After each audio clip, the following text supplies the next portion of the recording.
Good evening, and welcome all to the City of Austin's District 7 Candidate Forum.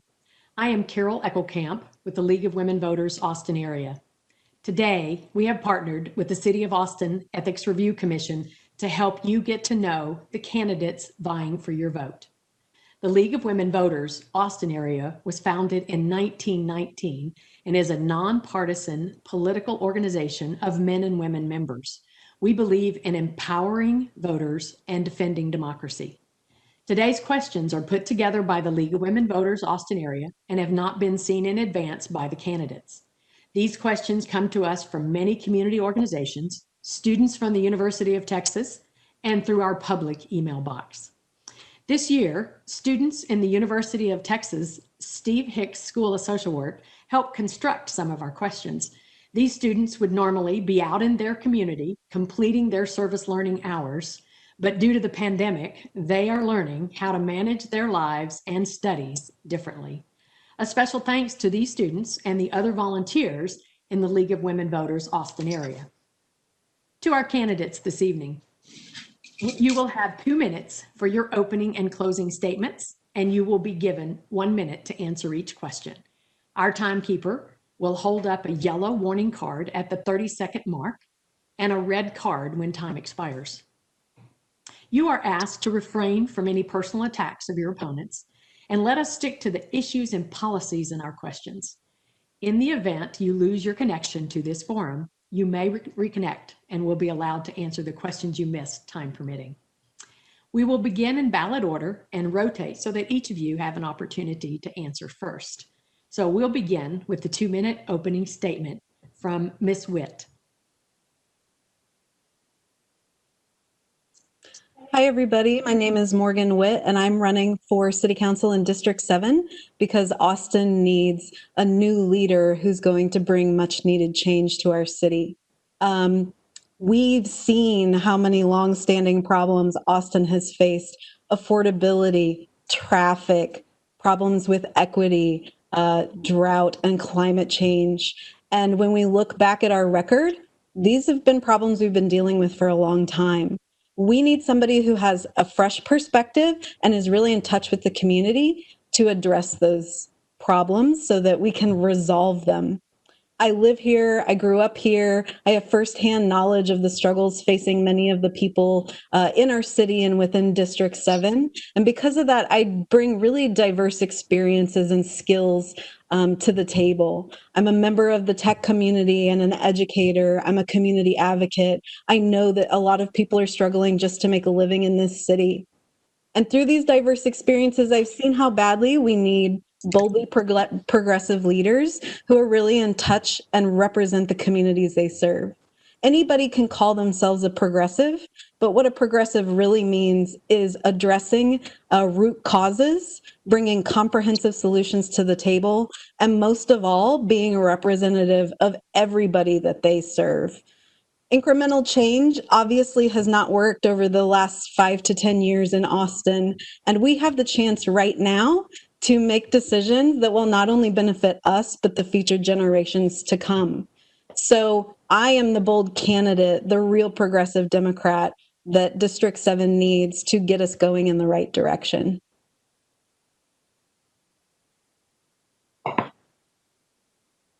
Thank you. Ms. Poole? Thanks, Carol. Hi, everyone. I'm Leslie Poole, a council member for District 7. Since being elected 6 years ago, I've fought hard for District 7 and all of Austin. I'm running for re-election because the work is not yet done, and we are at an especially critical moment. From the COVID-19 pandemic and its economic devastation to police brutality and deeply rooted racial inequities, to the urgency of the climate crisis, to affordability and rewriting the land development code, the challenges we face are massive, they are complex, and they are immediate. I have put in the work, and I have a decades-long record of public service. My record of legislative achievement and community participation is the evidence I offer, what I've done and what I will do. And during these extraordinary times, our city needs leaders who are ready to face these challenges with the experience, knowledge, and skill to lead our community through the difficult months and years ahead. I have a proven record of strong leadership on progressive initiatives, and government accountability and building strong communities are my core values. I've got a strong list of endorsements to date. Just as an example, the Austin Chronicle, the Austin American Statesman, Austin Firefighters Association, and Austin EMS, Education Austin, the 17 locals of the Central Labor Council, and numerous Democratic clubs in Travis County. But I think what you're most interested in is my record, what I've done while on council. So here's a quick overview of my legislative record from the last 6 years. The majority of my work circles around resilience for our community, environmental livability, sustainability, and equity, things like flood mitigation and the stewardship of our water resources, and improving standards for clean air and water, and expanding the city's open space and green space. In transportation, better transit options and safer streets. And that's just the top of the iceberg of the work that I've done legislatively for the city of Austin. Thank you very much. Ms. Poole, we will start with you on this question. And this is about the people that you all have been meeting and serving in District 7, or will be serving in District 7. As you've done your campaigning and meeting your fellow citizens in District 7, in whatever form that may be, what have been the more positive or surprising things that people have discussed with you? Ms. Poole? There was an afternoon back in early April when I heard someone at my front door, this was after the pandemic had hit, and there was a young man walking up who had walked up to my door, and he put a note in my mailbox, and I knew he didn't want to engage, and because of the pandemic, that made a lot of sense. So I waited for him to walk down the street, and I went and pulled out the envelope, and he had written me a really heartfelt note saying that he was so worried about his community, and he lived just up the street from me, and he was 18 years old, and he wasn't really sure what the future was going to hold for him, but he wanted me to know that he was there and that he knew that I was his council member and that he looked to me for reassurance and for the leadership on the council. I think that was probably one of the most touching and most heartfelt expressions that I've had recently. Thank you. Ms. Witt, while you've been meeting people in your district, what has been the more positive or surprising thing that they've discussed with you? Yeah, I've been meeting people in a lot of diverse ways. We canvassed for ballot signatures, and I got to connect with people from all walks of life. But of course, with the pandemic, we've also been doing a lot of digital outreach. And we all know how politically divided our country is right now. And it's kind of scary to think about that we can't come to the table and discuss differing opinions. But one of the most heartwarming things to me is that in my conversations with people in District 7, it doesn't matter who we're voting for or where we lie on the political spectrum. When we sit down and have a conversation and listen to each other, we realize that we all pretty much want the same thing for Austin. We want everybody to live, be able to live a good life here. We want to solve these problems like affordability and traffic. And so it was great to kind of make connections with people that otherwise I might not be able to because of the political divisiveness that we're experiencing right now. Thank you very much. Okay, so in the same vein, and this could be from a personal story that you saw or an issue, what has been the most disappointing thing that you have heard people in your district tell you? And Ms. Witt, we will start with you. Yeah, I'm going to speak for people who live all over the district, but specifically those in the northeastern portion. They just feel completely underrepresented, not just with a voice, but with access to resources and infrastructure. The northeastern sector of our district around the Tech Ridge area is historically underserved with things like parks, trails, and public transportation. So they're begging for that, but they're also just begging for an email response. And so, I hear people saying, I want somebody who's going to more proactively reach out to me and lend an ear, even if they're not going to agree with what I have to say. At least have a discussion with me about it and make me feel represented. Thank you. Ms. Poole, same question. Okay, I'm not sure if this is the River Oaks neighborhood or Eubank Acres or Harris Branch, but we have significant interaction with the neighborhoods in the northeast part of the district, just like I do all the way west to Millwood and through Gracie Woods and Brentwood and Crestview and Wooten and Rosedale, which is the neighborhood that I live in, and Allendale. There's not a neighborhood in District 7 with issues of concern who have reached out to us, or we have learned through looking on neighborhood listservs, because my staff and I are on a number of them because of the nature of my work. So we are constantly in touch with the constituents. It may be that there's a couple of folks who we've missed along the way. And if that's the case, please contact me at district7@austintexas.gov and let us know that we haven't heard you or that we have somehow overlooked you, because I feel pretty bad about that. So let me know if I have missed your voice. Thank you, Ms. Poole. And for this question, we will allow Ms. Poole to answer first. And this is on District 7 specific issues. The Burnett Road Corridor is a rapidly developing area of Austin. Currently, 1,394 apartment units are proposed along the Burnett Road Corridor, meaning more areas are being rezoned to allow for residential development. This has prompted neighborhood concerns about compatibility with adjacent single-family homes and the increased traffic volume. What is your position on these concerns of your constituents? Well, we try to work with everyone from the representatives of the developers to the neighbors who are most directly affected. We had a specific case up on Burnett around the 7,000 block a couple of months ago, and worked very well to come to compromises to have height, for example, facing onto Burnett, with step downs toward the back where it intersects with single family homes behind the block where the development is. There are ways to reach accommodation on all sides as long as all parties are willing to do so. And in this case, the neighbors were very clear on what they were looking for, and it was a specific concrete list of requests.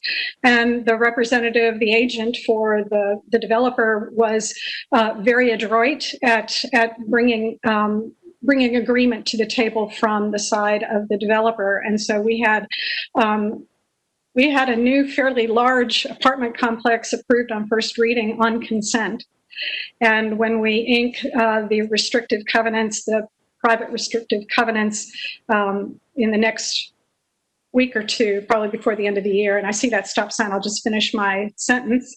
I hope and expect that we will go to second and third readings equally together without any division. It's possible to do it. You just have to want to do it. And so my team and I work really hard to make that happen. Thank you very much, Ms. Poole. Ms. Witt, and if either of you need me to repeat the question, just let me know. Yeah, can you repeat it, please, Carol? Yes, it was the Burnett Road Corridor is a rapidly developing area of Austin. Currently, 1,394 apartment units are proposed along the Burnett Road Corridor, meaning more areas are being rezoned to allow for residential development. This has prompted neighborhood concerns about compatibility with adjacent single-family homes and the increased traffic volume. What is your position on these concerns of your constituents? Well, one of my concerns is, are we promoting inclusionary zoning? And the other concern is if we're really going to tackle things like climate change and reduce traffic congestion, then we need to make sure that we're building housing around our transit infrastructure. So if we think about what are the ramifications of not building along that corridor residential properties, what is the result? Well, we have two examples of it, and it's car lots. And while there are four-door sedans on those car lots, nobody can live there. These developments haven't addressed our housing shortage. They haven't made housing units closer to public transit that people can use so that we can become less car reliant. So of course we need housing there, and I'm in support of it. But I do want to make sure that we are having conversations with our neighbors, our neighborhoods, and our developers, and making sure that when we do implement it, it's equitable and it's sustainable and it fits into our comprehensive view of a better Austin. All right, so what I'd like to do is we have another question that came in under the development code on urban infill projects. And I want you guys to think about the entire city. And this question is a successful, and we will begin, Ms. Witt, we will begin with you. This question is, a successful developer of affordable rental units in Texas cities told us that neighbors' fear of density and traffic is something many developers face when they propose these urban infill projects. Yet building outside the urban core results in sprawl, strains resources, and contributes to our traffic congestion. How do you propose to resolve the conflicts between neighbors and these types of building projects? Ms. Witt? Yeah, I see two primary ways that we can do that. The first is to demystify some of the myths that exist around urban infill development. Infill development does not mean requiring that everybody build a fourplex on their property. What it does is give people the opportunity to do it if that's what they want to do. And that's protecting individual property rights of individuals who want to do that.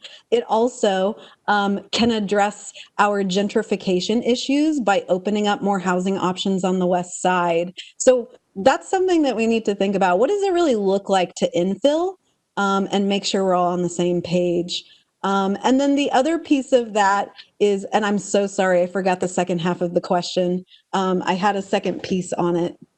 I know I only have 30 seconds, but the other thing is that we need to make sure that it's equitable and it's sustainable, because if we don't address those things and we don't come together as a community to do it, we're not going to become more affordable, and we are going to see ongoing impact of climate change. Ms. Poole, how do you propose to resolve the conflicts between neighbors in these types of building projects across the city? Sure. I don't think these situations are at all unusual, and it's not unique to my 6 years on the council. There have been different small urban infill type projects over the decades, and you can see that kind of organic evolution in neighborhoods where homes may age out. Some of them aren't built as strong as others, and so they're removed or they're renovated, and maybe a new structure is put in place. We have certain regulations, land use codes and regulations that kind of work to keep a certain sense of community on streets and in neighborhoods. And as long as everybody is playing by the same rules and working together, I think these kind of infill projects, they're gently done. Chuck Marone with Strong Towns talks a lot about gentle density, and that's kind of what we've seen mostly. Certainly in District 7 on the east side, not so much, but gentle density is the way to go, and that reduces the kind of rubs and the raw feelings that I think the question writer might have been making reference to. Thank you. Ms. Witt? I think she started the question. Oh, I'm so sorry. Okay. That's okay. All right. So, Ms. Poole. No worries. Ms. Poole, let's talk trash. Oh, yes, please. Let's infrastructure, sewer, trash, water. Has the one stream recycling system the city has adopted worked? What is the future of garbage in Austin? Yes, it has. And one of the most delightful things that I learned about one of my colleagues back in my first term was when Councilmember Ora Houston stood up and advocated for the composting and the kitchen waste pickup door to door. And so the city worked a pilot that was on the east side, and she was probably the biggest, most vocal advocate for expanding our single stream and then the different bins, the blue, the brown, and the green, that I had seen. And it was just delightful to work with her on those issues. And I worked very hard to transfer the community landfill, to get that out of the City of Austin authority and into Travis County, into the ETJ, to release it into the ETJ, because the environmental protections that Travis County can bring to that landfill over by the Bar Mansion and Sprinkle Cutoff Road, they're in a better position to do better oversight of that landfill. And we did accomplish that last year, which was something that folks in that part of town, which is a newly residential area, there's more homes being built out there, they were very appreciative of, they would like to see that landfill closed. So that was the first step in that direction. Thank you very much. Ms. Witt? Yeah, I think that it's a great start, but it could definitely use some refinement and improvement. And I'll tell you, as a renter, having lived in apartment complexes all over this city, there is definitely unequal enforcement of general resource recovery for homeowners versus renters. I have traditional dumpsters for my trash, and I have one single-use recycling bin for probably 5 buildings in my complex, and I don't have any access to composting. I know that that's a common issue that a lot of us are facing. So I think if we really want to commit to being more sustainable and making sure that we're recovering these resources and limiting our waste, we need to make sure that that's appropriately and effectively implemented and enforced all over the city for all residents. Carol, if I could, since it's a conversation, I might just offer some information from Ms. Witt that might be helpful. No, I'm going to move on to question 6. Thank you very much. And we're Okay, well, Morgan, talk to me afterwards, and I'll okay. you in. We're going to start. You can do. Ms. Witt, we're going to start with you. And we're still on the infrastructure. From sewers, drains, pipes, and faucets to roads and sidewalks, what are the most time-critical city infrastructure projects in District 7, and how do you propose to address those projects?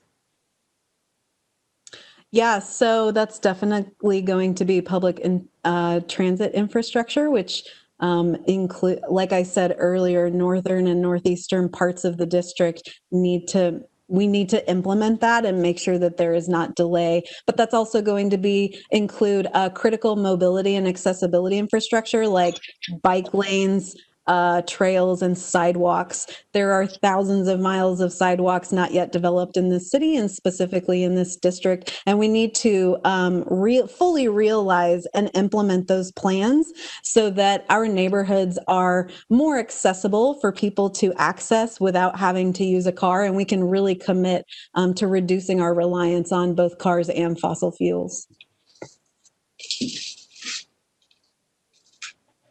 Thank you. Ms. Poole?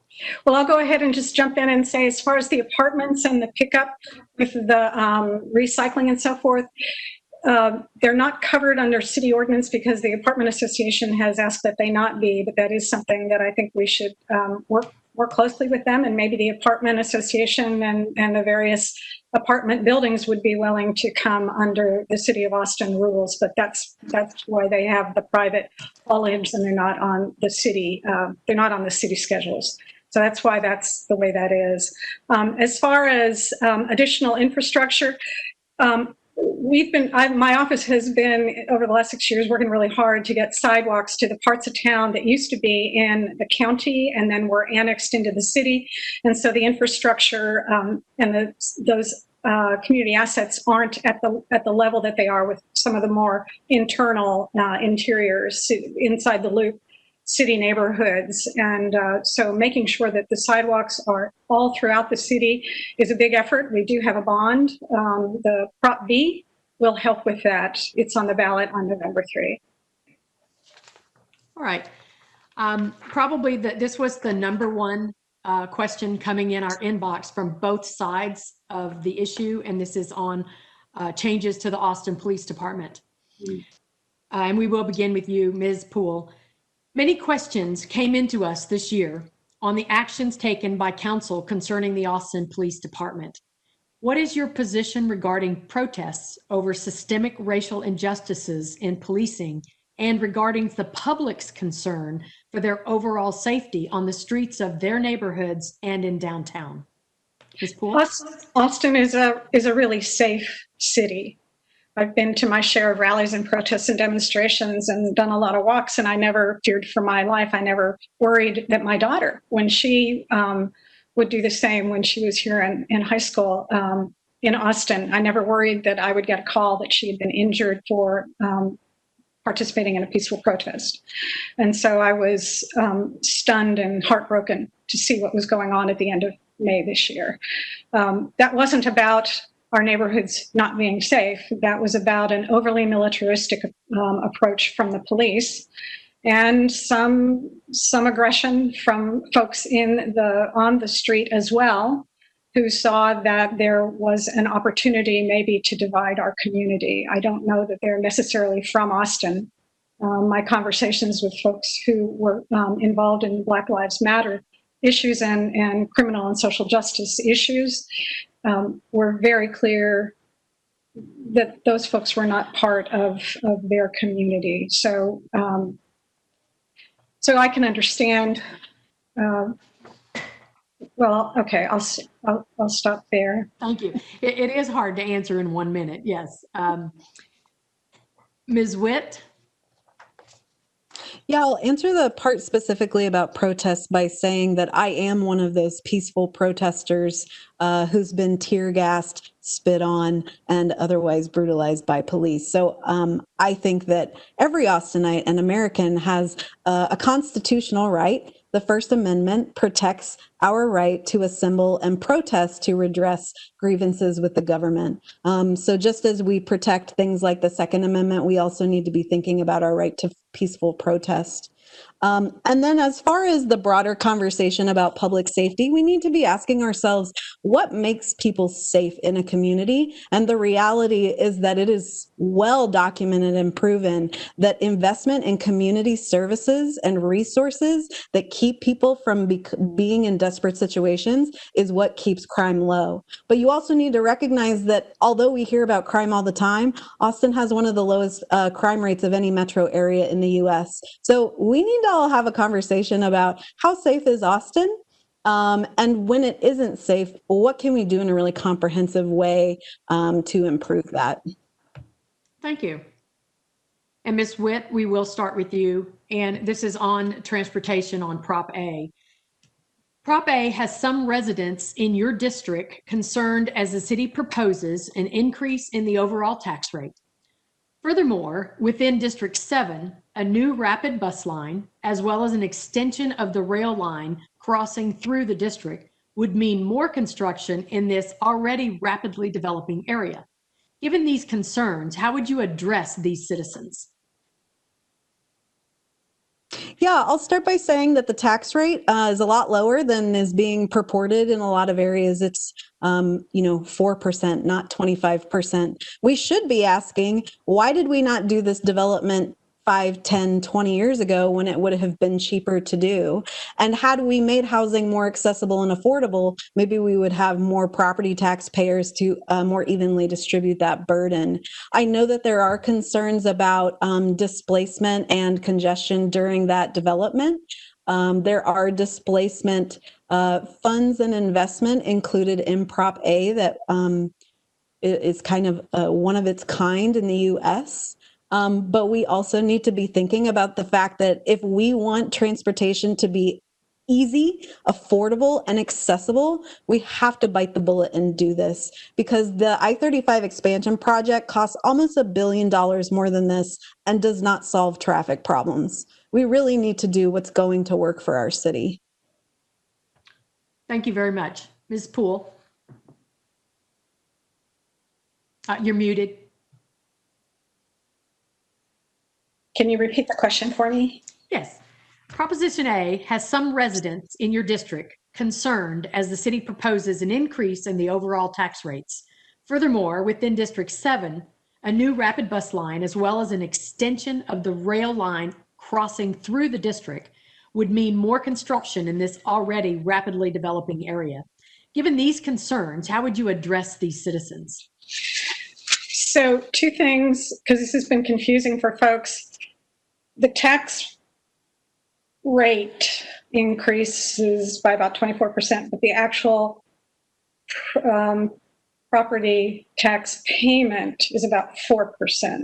So one's the rate that is then charged against the valuation of the home, and then that's the amount that is paid, and that's in the universe of the property tax bill is about 4%.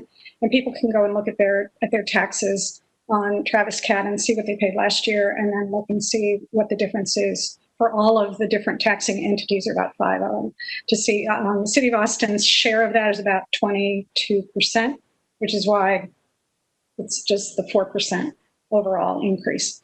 And that has been confusing for folks, and so I want to take some time on that. As far as more construction, yeah, I know there's a lot going on in District 7. The time frame for, I finished my sentence, Carol? Okay. The time frame for Project Connect to lay down that system plan is over a number of years, and it would be phased in. It would not all happen at the same time.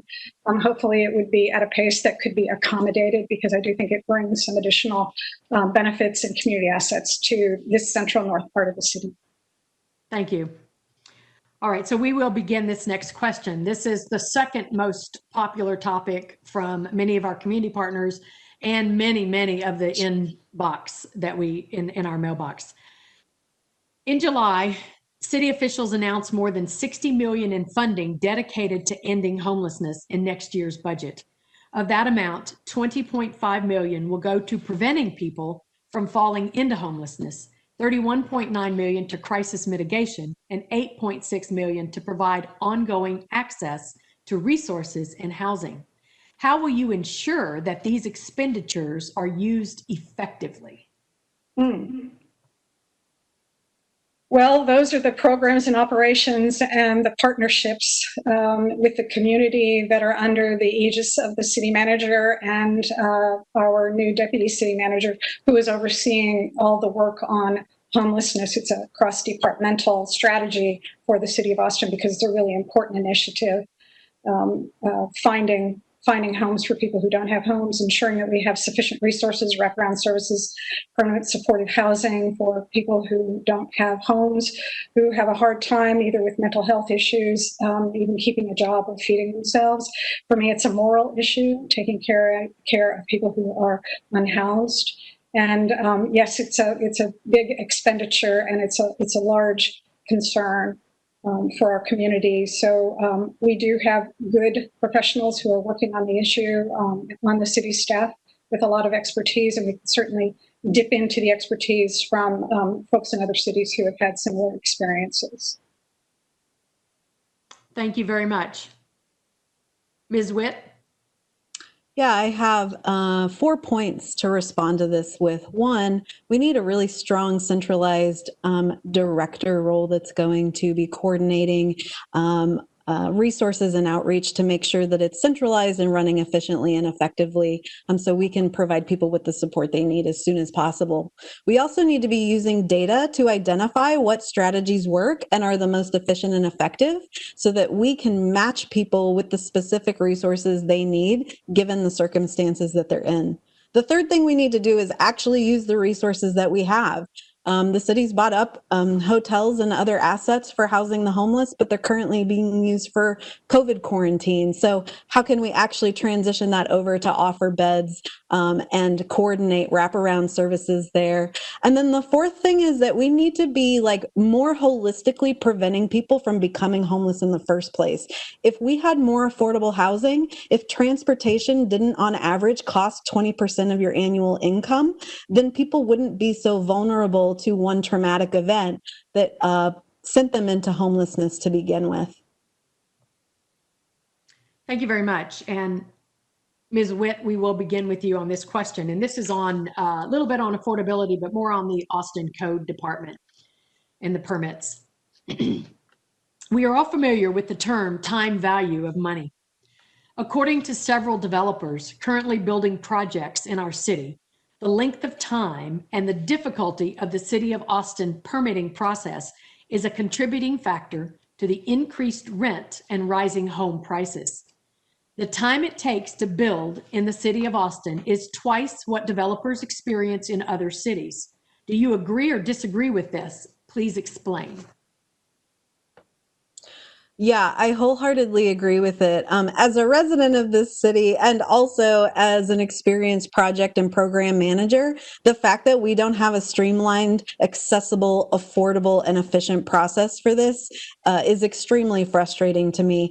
I've talked to, people across the district and people across the city who are frustrated by the fact that it's extremely expensive to go through this process, very time consuming, and at the end of it, they may not even get a yes answer. So we can definitely address that problem to ease those barriers that people are facing and make it easier, more affordable, and more accessible for people to develop what they want to develop. And the other thing is that doing so will also make housing development cheaper because it's not going to be such a cost prohibitive permitting process.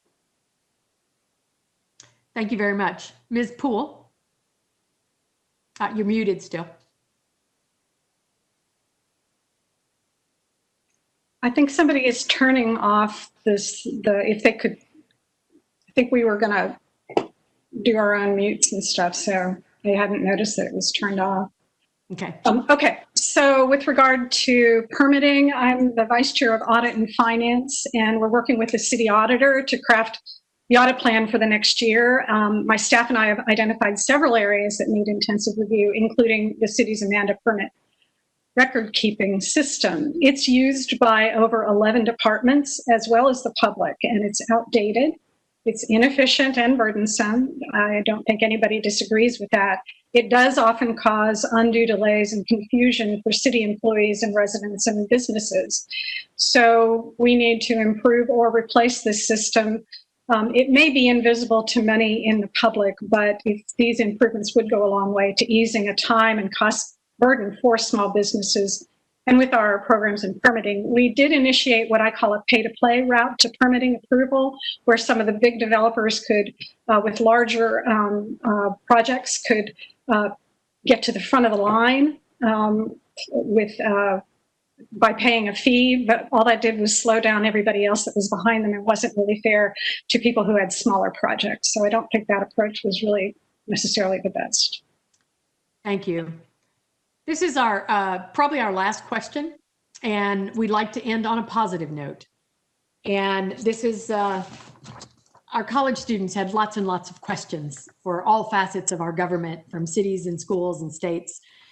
And we will begin this question, this ask of you, Ms. Poole. Austin has a significant young adult and student population living and attending universities here. What local policies would you promote that sends a message of hope to this demographic?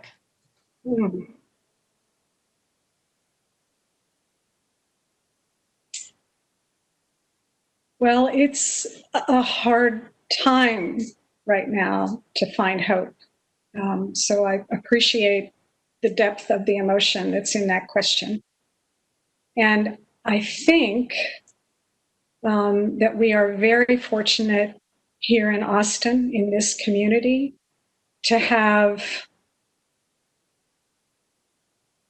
systems and policies and philosophies of tolerance and welcoming, and a belief that when we all pull together in common progressive forward motion, that we will make good change. And make good change for the generations ahead of us, building on the work that has been done in the past. I think if we can keep clear eyes on what our values are, that we will find the hope and be wrapped in that feeling of positivity that really is going to be necessary to get us from today into next year for sure. I do appreciate the question and all that it contains. Thank you very much. Ms. Witt? Yeah, as a younger person, I can tell you firsthand that getting involved in your community, especially at a leadership level, when you are younger, can be a challenge because there is sort of this sort of practice in place that if you haven't already done the thing, that must mean that you're not skilled or qualified enough to do it. And I'm here to tell you that that's not true. Something that I would really focus on is developing partnership with not just high schools, but colleges in our community to set up a pipeline. How can we get people coming out of high school and college connected to their community and involved in leadership? We're the future of this city. We should be a part of the decision-making process. And the decisions that are being made right now are going to affect us and our future generations. So I want close partnership, and I want you involved in a lot of the decision making that's going to be happening. Thank you very much. You will now have 2 minutes for your closing. And Ms. Witt, we started the opening with you, and so we are going to start the closing. Allow Ms. Poole to have the first 2 minutes. Great. Well, thanks so much to everybody for listening in tonight and for caring so much about what goes on in our community. We face unprecedented issues.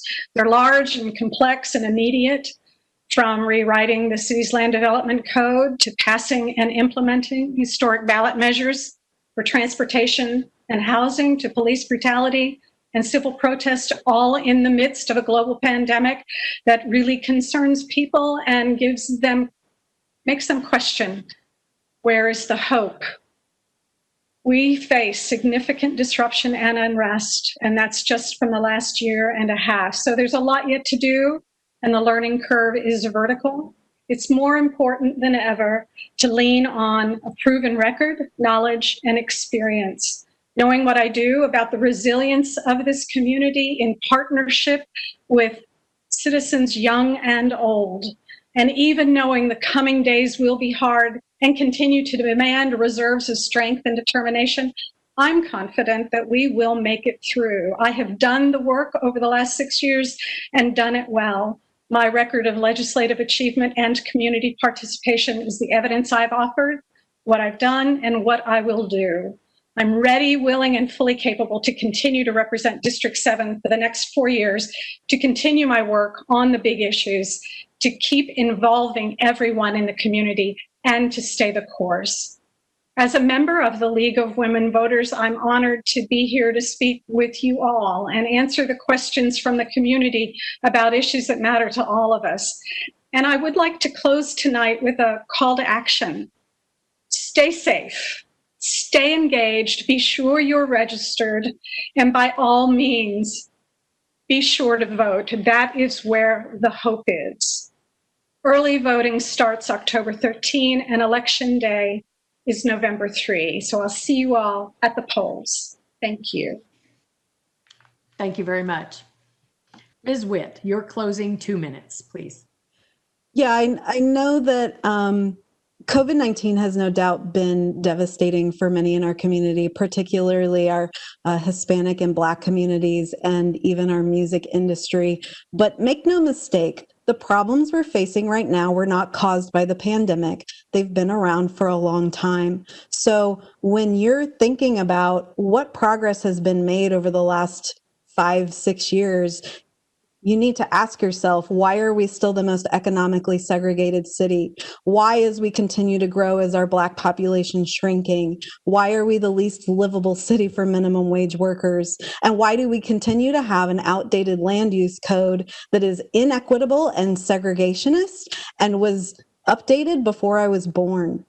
this city is going in a direction that is going to leave a lot of us behind. And the incremental change, the feet dragging, the working hard to maintain the status quo has not been working, not just for me, but for a lot of people in our community. And people are facing much stronger struggles than I am, and I know that. What we need is real progressive leadership.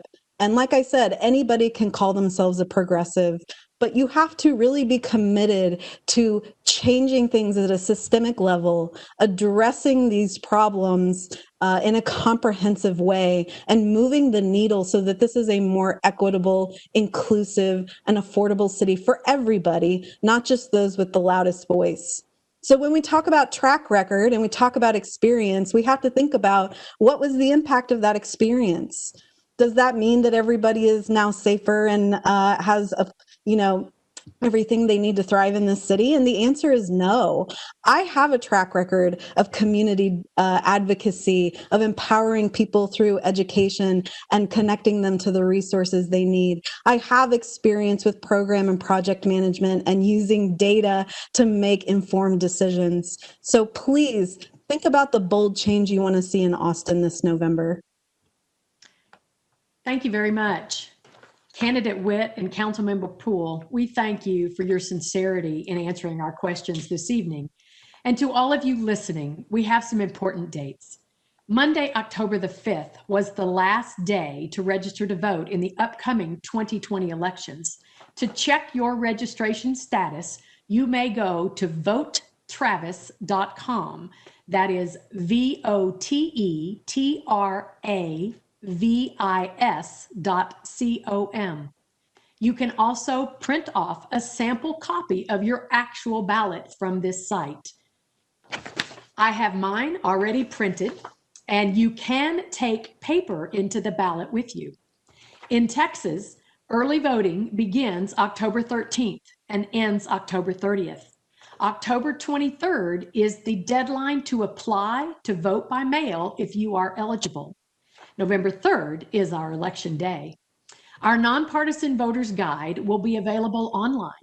The paper copies of our guide will be available around town and inserted into the Austin Chronicle the week before early voting begins. More voting information and information on how to handle dropping off your mail-in ballot can be found on our league site at lwvaustin.org. Your personal ballot and all candidate information, questions and answers that they put forth can be viewed at vote411.org. It is now live and populated.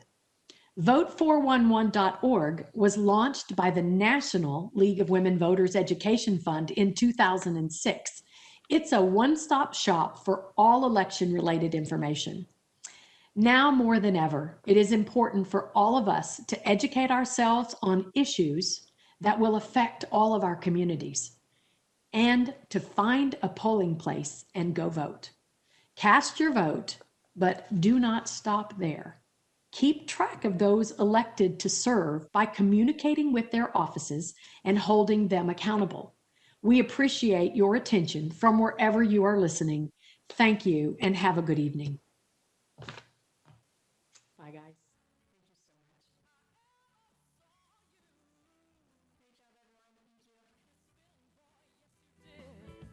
I thought was untrue.